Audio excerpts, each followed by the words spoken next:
नमस्कार, मैं हूं प्रदीप कुमार। आप देख रहे हैं पॉलिटिकल आइडिया।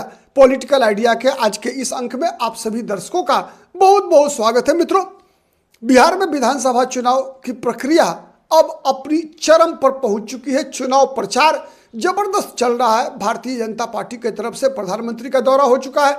गृह मंत्री बिहार में 3 दिनों के प्रवास पे हैं। जेपी नड्डा जो भाजपा के राष्ट्रीय अध्यक्ष है वो भी लगातार सभाएं कर रहे हैं। साथ ही बीजेपी के जितने भी मुख्यमंत्री हैं लगातार सभाएं कर रहे हैं।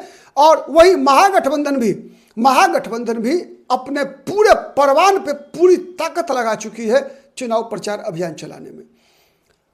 मुख्य मुकाबला 2 गठबंधन के बीच दिख रहा है, एनडीए और महागठबंधन। एनडीए की तरफ से नीतीश कुमार मुख्यमंत्री पद के अघोषित उम्मीदवार हैं। घोषित उम्मीदवार महागठबंधन की तरफ से तेजस्वी यादव हैं। अब जब लड़ाई आमने और सामने की है तो कई लोग सवाल करते हैं कि भाई प्रशांत किशोर के जनसुराज की क्या स्थिति होगी। क्योंकि जितने तामझाम के साथ, जितनी ताकत के साथ प्रशांत किशोर लगातार 3 वर्षों से बिहार को मथ रहे हैं, तो क्या प्रशांत किशोर बिहार में हिट करेंगे? क्या प्रशांत किशोर बिहार में फेल करेंगे? आप भी जवाब दीजिएगा। लेकिन मेरा जहां तक आकलन है, ठीक है, मेरा जहां तक आकलन है कि बिहार की राजनीति को प्रशांत किशोर उतना ही प्रभावित कर रहे हैं जितना एआईएमआईएम कर रही है। हाँ, एक बात अंतर है कि एआईएमआईएम सीमित क्षेत्र में आरजेडी को नुकसान पहुंचा रही है, लेकिन जनसुराज भारतीय जनता पार्टी को और एनडीए को लगभग पूरे बिहार में, चाहे वो विधानसभा वार वोटों की संख्या 5000 से लेकर 10,000 के बीच में हो, या किसी विधानसभा सीट पर हो सकता है वो दूसरे तीसरे नंबर या चुनाव निकाल भी सकती है। ऐसी स्थिति बने ये संभव है। लेकिन अगर पूरे बिहार के राज्य एक बड़े परिप्रेक्ष्य में देखेंगे तो विधानसभा वार, चूंकि एआईएमआईएम सीटें कम लड़ रही है तो कम सीटों पे असर डालेगी। जनसुराज अधिक सीटें 243 लड़ रही है तो 243 सीटों पे असर होगा। लेकिन जनसुराज एनडीए का नुकसान कर रही है, एनडीए के लिए वोट काटने की पार्टी बनी है, वो वैसे ही जैसे एआईएमआईएम आरजेडी को नुकसान पहुंचा रही है। कैसे? तो सीधा है, एआईएमआईएम का मतलब ही है मुसलमानों का वोट।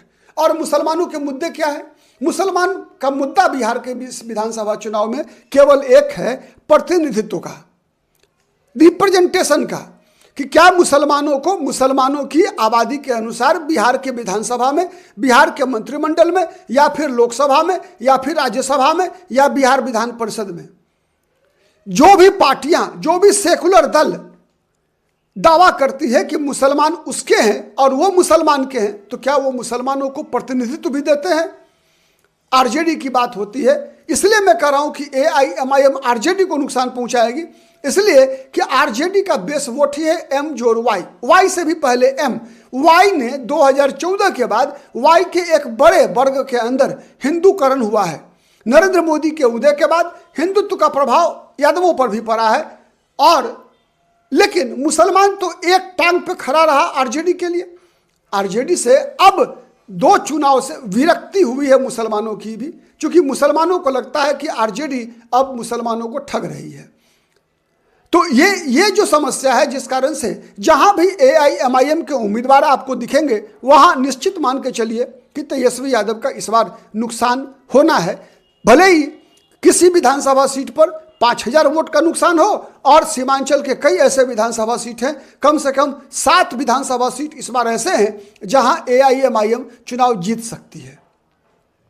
ठीक है, तो ये बातें हैं। लेकिन 7 के अलावे जितने और उम्मीदवार हैं एआईएमआईएम के, शायद 25 विधानसभा सीटों पर एआईएमआईएम चुनाव लड़ रही है, तो अन्य विधानसभा सीटों पर 2000 से लेकर 40,000 तक का वोट का नुकसान आरजेडी का एआईएमआईएम करेगी।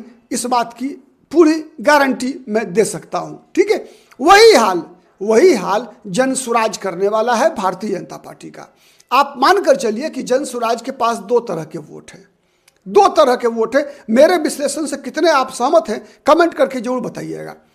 क्योंकि हमारे पास जो भी जानकारी आती है उसके 2 स्रोत होते हैं। एक तो राजनीतिक संपर्कों के माध्यम से, राजनीतिक पॉलिटिकल जो एक डेमोग्राफी है बिहार का, उसकी समझ रखने के कारण, अनुभव से, साथ ही आप लोगों की हमारे वीडियो पर किए गए कमेंट से भी हम बिहार की राजनीतिक तापमान का आकलन करने में सक्षम होते हैं। तो इसीलिए आपका कमेंट हमारे लिए मार्गदर्शन का काम करता है। एक तो जो हमारा आकलन है उसके अनुसार जनसुराज के पास दो तरह के वोटर्स हैं। न केवल जनसुराज बल्कि प्रायः अधिकतर पार्टियों के पास दो तरह के वोटर होते हैं। एक वैसे वोटर होते हैं जो तेजस्वी यादव को मुख्यमंत्री बनते हुए देखना चाहता है।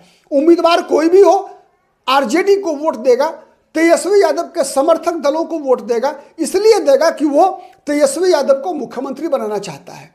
ठीक है, वैसे ही एनडीए के पक्ष में जो लोग तेजस्वी यादव को सीएम नहीं बनने देना चाहते, जो लोग नीतीश कुमार को सीएम बनाना चाहते हैं, ऐसे लोगों का समर्थन एनडीए को मिलता है। और जो तेजस्वी के पक्ष में है उनको आरजेडी और आरजेडी के गठबंधन को वोट मिलता है। दूसरा वोटर वर्ग ऐसा है जो स्थानीय उम्मीदवारों के आधार पर वोट करता है।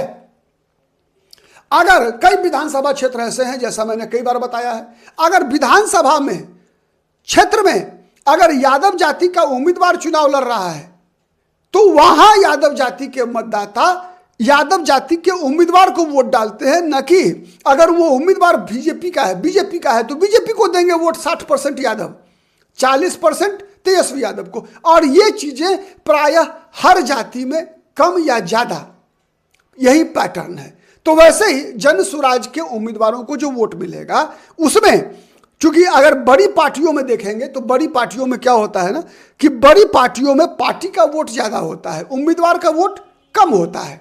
ठीक है, लेकिन जो छोटी पार्टियां होती हैं, नई पार्टी होती है, उसमें उम्मीदवार के वोट ज्यादा होते हैं, पार्टी का वोट कम होता है। तो जैसे बात बीजेपी का मैं करूं, बात आरजेडी का करूं, बात जनता दल यूनाइटेड का करूं, बात चिराग पासवान का करूं, तो इनके उम्मीदवारों को जो वोट मिलता है वो ज्यादा नीतीश कुमार, नरेंद्र मोदी,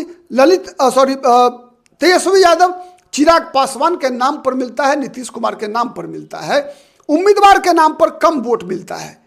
लेकिन प्रशांत किशोर की पार्टी को ज्यादा वोट उम्मीदवार के नाम पर मिलना है। प्रशांत किशोर और प्रशांत किशोर की पार्टी के नाम पर वोट की मात्रा जो है वो कम है। आप कितने सहमत है बताइएगा कमेंट करके। ठीक है, मेरे कई सवाल होते हैं एक वीडियो के अंदर, जवाब देंगे ज्यादा अच्छा लगेगा। ठीक है, तो ये सच्चाई है।